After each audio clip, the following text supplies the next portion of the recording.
Nagee dursoon akkam jirtan kabajamtoota hordoftoota Oromoo Voice Media cuunfaalee gabaasa irraan isinitti hima. Cuunfaalee kana isinitti himuun kan isin wajjin turu Anna Rastam Muhammad. Jalqaba irratti matootii gabaasa irraan isinitti hima. Mootummaan bara bajataa kana dinagdee biyyattii dhibbantaa 9 guddisuuf akka hojjetu beeksise. Ministeerri maallaqaa gibirri dabalataa oomishtoota cuunfaa fuduraalee irraa akka haqamu hime.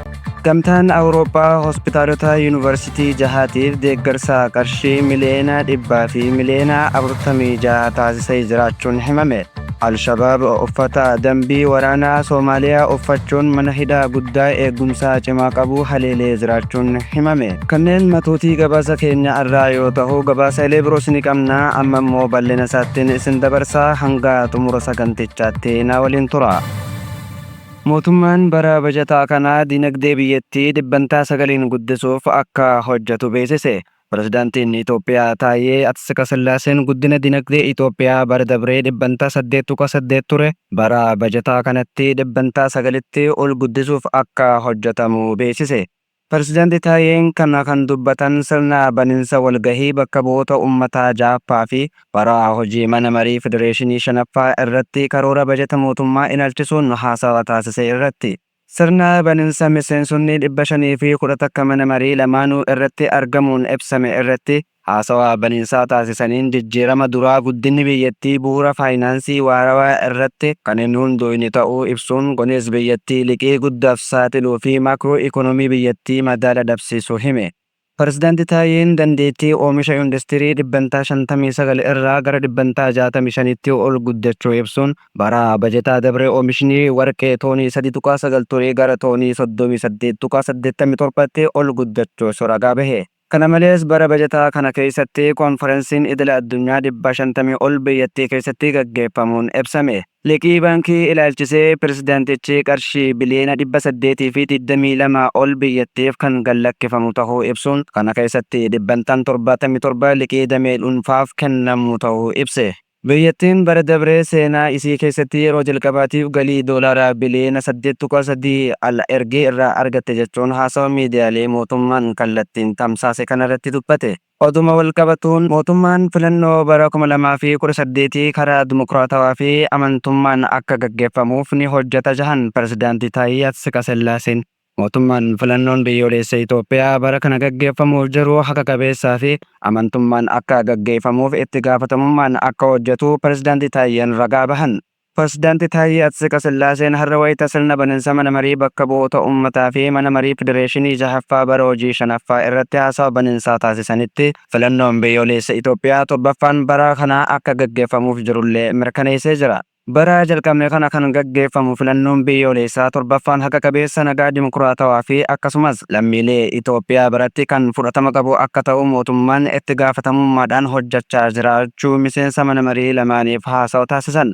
Kana malees pirezidaanti Taayyeen uummanni biyyattii martii karoora gurguddaa Itoophiyaa raawwachuuf jalqabde akka deeggarullee gaafatanii jiran. Gama siyaasaa biyyattii tasgabbeessuun mootummaan sochiiwwan hidhannoo hedduu irratti injifannoo gonfachuun dhaloota hegereef haaloo fi jibbensa hin dhaalchisnu karaa jahuun dursa kennuunis hojjechaa akka jiru ibse. Itti fufuunis pirezidaantichi kana milkeessuufis mootummaan aarsaa fi karaa nagaa hordofuun nageenyi biyyattii karaa amansiisaarra akka bu'u hojjechaa akka jiru ragaa baha.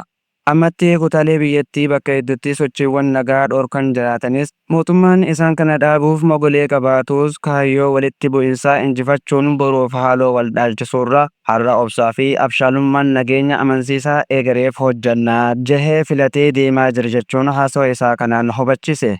Itti dabaluunis haalli kun wal hubannoo sadarkaa biyyoolessaa uumuuf mootummaa biyyaaf fudhatama qabu ijaaruuf faayidaa guddaa qabaachuullee ibse. Kana milkeessuufis qaamni martinuu marii biyyoolessaa keessatti akka hirmaatullee gaafatanii mootummaan amma dhaabbilee biyyattii waggoota dheeraaf saba biyyattii ce'anii tajaajila akka ta'an hojjetaa jira jahan. Gama hawaasummaan mootummaan qulqullina barnootaa irratti hojjechuu fuulleeffachuu kan hime pirezidaantichi tajaajilawwan manneen mootummaas lammiilee biyyattii biraa sirnaan akka ga'aniif waraqaa eenyummaa dijitaalawaa lammiilee biyyattii hunda bira dafee akka ga'u hojjetamaa jiraachuu ifoomse. Kanarraa ka'uunis manneen murtii tajaajila isaanii teekinooloojii fooyya'aa akka kennan bu'uuraaleen misoomaas naannolee misoomaa hin argatinitti akka hojjetamullee akeekan. Waggaa kana lammiilee rakkoo keessa jiran utubuun itti fufa kan jiranii fi dargaggoonnis godaansa seeraan alaaf akka hin saaxilamne lammiileen biyyattii biyyaan ala jiran mirga isaanii bakka jiranitti akka eegamu hojjechuu mootummaan karoora ijoo godhattee itti deemaa jiraachuus ibse. Ministeerri maallaqaa gibirri dabalataa oomishtoota cuunfaa fuduraalee irraa akka haqamu beeksise. Abbaan taayitaa galiiwwanii dambii waggoota 6 dura baasee bu'uura godhachuun gibira alkallattii oomishtoota dhangala'aa fuduraalee biyya keessaa irratti labsame dhorkuu ministeerri maallaqaa kun beeksise. Akka gabaasni nuti harkanne agarsiisutti abbaan taayitaa galiiwwanii gibira dhiyeenya kana baaseen abbaan taayitaa nyaataa fi qoricha Itoophiyaa dhugaatii qaruuraa keessatti qophaa'ee dhangala'aa fuduraa ta'ee tokko fudhatamuuf yoo xiqqaate hamma fuduraa isa keessa jiru 30 qabaachuu akka qabu erga qulqulleesse booda jaha. Abbaan taayitichaa kanaan dura oomishtoota ulaagaa kana hin guunne irratti gibira waggaa 4 dabree irra kaa'ee ture. Amma garuu ministeerri maallaqaa komii ministeera industirii irraa dhiyaate hordofuun murteen kun oomishtoota biyya keessaa irratti miidhaa guddaa kan geessisu ta'uu hubachiisuun murtee kana akka haquu beeksise. Dhumarratti ministeerichi liqii fayyadamtoota irratti hin sassaabamne oomishtoota irratti fe'uun haqa akka hin taane beeksisuun kunis murtii abbaa taayitaa galiiwwaniitiin adda cituu beeksisee jira. Hoogganaan waliigalaa waldaa industiriiwwan oomishtoota dhugaatii Itoophiyaa Ashannaa fi Mari'iid murtee barbaachisaa kana dabarsuudhaaf ministeerota industirii fi maallaqaa hubannoo fi deeggarsa barbaachisaa taasisaniif galateeffachuu isaanii gabaasni harkanne ifa godha. Gamtaan Awurooppaa hospitaalota yuunivarsiitii jahaatiif deeggarsa qarshii miliyoona 100 fi miliyoona 46 taasisee jiraachuun himame. Kanaan walqabatee haasawaa tan taasiftee deettaan ministeera fayyaa Dr. Saahila Abdullaahi gamtaan Awurooppaa waggoota 7 dabran keessatti tumsa Xaaliyaanii fi Ispeeniitiin deeggarsa adda addaa Itoophiyaaf taasisaa akka tures ibsite. Kanaanis hospitaalota yuunivarsiitii saayinsii fayyaa barsiisan haaromsuun tajaajila yaalaaf mijatoo taasisaa turu leenjii adda addaa kennuu meeshaalee yaalaa kennuuf tumsaan hojjechaa jiraachuu ibsitee jirti. Akka odeeffannoon ministeera fayyaa irraa argame agarsiisutti deeggarsi meeshaalee yaalaa kun hospitaalota akka Adaamaa, Jimmaa, Maqalee, Bahardaar, Gondarii fi yuunivarsiitii Haramaayaatti kan raabsamu ta'uun himame. Deeggarsi kun yaala daa'immanii, haadholee yeroo da'umsaa fi qoricha nama hadoochuu wal'aansa yaalaa hatattamaa fi baqaqsanii yaaluu akkasumas tajaajila yaala birootiif kan oolu ta'uunis himame. Gabaasa keenya maddeen alaatiin Al-Shabaab uffata dambii waraana Soomaaliyaa uffachuun mana hidhaa guddaa eegumsa cimaa qabu haleelee jiraachuun himame.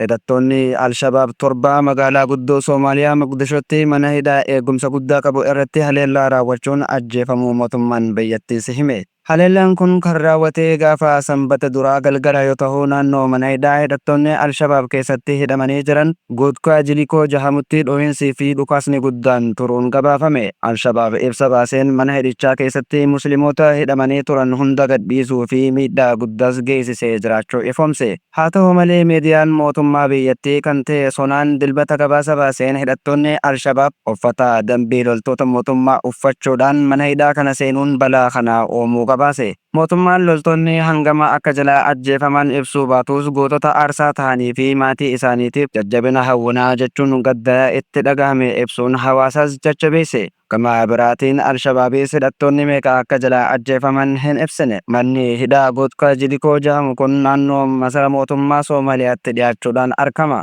Mana hidhaa kana kan eegan humni nageenya biyyoolessa Soomaaliyaa fi ejensiin tika biyyattii yoo ta'u, loltoonni Al-Shabaab mootummaan to'atee fi namoonni biroo maqaa guddaa qaban mana hidhaa kana keessatti hidhamu. Haleellaan kun tika Soomaaliyaaf kasaaraa guddaa qabaachuunis himame. Hidhattoonni kanneen akkamiin magaalaa guddoo biyyattii galuun mana hidhaa eegumsa guddaa qabu kana seenuun danda'an gaafiin jahus qaama dhimmi ilaallatutti baay'achaa jiraachuun himame. Al-Shabaab garee hidhachuun waggoota 20 oliif Soomaaliyaa keessa socho'u yoo ta'u, Al-Qaayidaa waliin hidhata qabaas jahame. Pirezidaantiin Soomaaliyaa Hassan Sheekh Mohammad dhiyeenya miidiyaa waliin gaafii fi deebii godhaniin Al-Shabaab yeroo 5 yaalii ajjechaan irratti raawwatte jechuun hime. Al-Shabaab dhiyeenya lafa bal'aa mootummaa Soomaaliyaa harkaa baafachaa akka jirus ni hima. Haa ta'u malee Hassan Sheekh Mohammad waraana keessatti lafa tokko qabatanii yeroo biraa gadhiisuun waanuma jiru jechuunis wakkate. Kana malees Al-Shabaab irratti duula cimaa gaggeessuun dadhabsiifnee jirra kan jedhu pirezidaanticha ture. Haa ta'u malee magaalaa keessa seenuun mana hidhaa eegumsa guddaa qabu seenuun ammoo tika biyyattii irratti gaafii cimaa kaasaa jira. Gareen hidhattoota kun dhiyeenya daangaa Itoophiyaas qaxxaamuruun haleellaa gaggeessuuf yeroo yaalaa turanitti humni waraana Itoophiyaa yeroo adda addaatti tarkaanfii irratti fudhachaa turus ibse. Eegan kabajamtoota hordoftoota keenyaa cuunfaaleen gabaasa arraaf jennee walitti qabanne kan hanga ammaatu gabaasaaleen adda addaa guyya guyyaan akka isin dhaqqabuuf fuula Facebook Oromoo Voice Media follow like share YouTube keenyaa subscribe godhaa sagantaa biraatiin hanga walitti deebinuu nagaan nuuf tura.